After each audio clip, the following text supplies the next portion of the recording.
সম্মানীয় শাহ আলম দিয়ে স্যাৰ, সম্মানীয় নুৰুল মালা স্যাৰ, সম্মানীয় ডক্টৰ জসিমুদ্দিন স্যাৰ, দাদা মজনুৰ ৰহমান স্যাৰ, আমাৰ মাজত উপস্থিত হোৱা আমাৰ এই যিখন বিদ্যালয় আমি ইয়াতে স্থাপন কৰিছোঁ, যিজন ওয়ানাৰ ল্যান্ডৰ ওনাৰ মাননীয় কাশেম স্যাৰ, আবুল কাশেম স্যাৰ, অভিভাৱক বৃন্দ, ছাত্ৰ ছাত্ৰীসকল,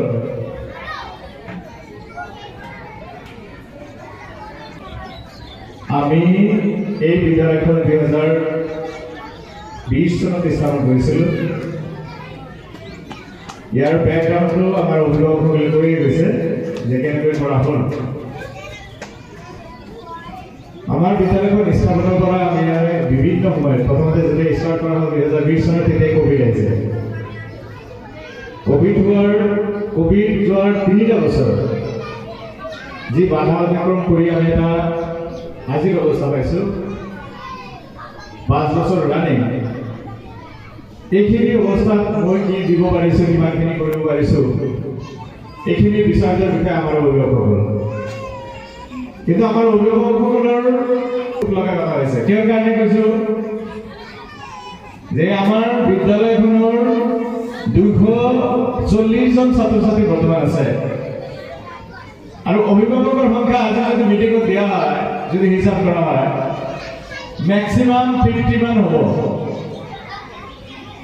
এই যে ল'ৰা ছোৱালী দি পঠাই দিছে আৰু তেখেতৰ দায়িত্বহে, আৰু যদি ল'ৰা ছোৱালীৰ কিবা হয়, ল'ৰা ছোৱালী যদি নম্বৰ কম পায়, ল'ৰা ছোৱালী কৰিব পাৰে নাই, ল'ৰা ছোৱালী স্কুলত অহা নাই, তাৰ কাৰণে কি কৰিব লাগিব?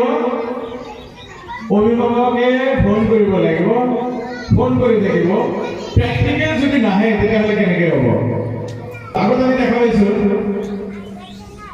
যে যদি মিটিং দিছোঁ তেতিয়া বহুত গাৰ্জেন আমাৰ মাজত উপস্থিত হৈছিল, আৰু তেতিয়া পঢ়াৰ যিটো আগ্ৰহ বাচ্ছাৰ বহুত বেছি আছিল।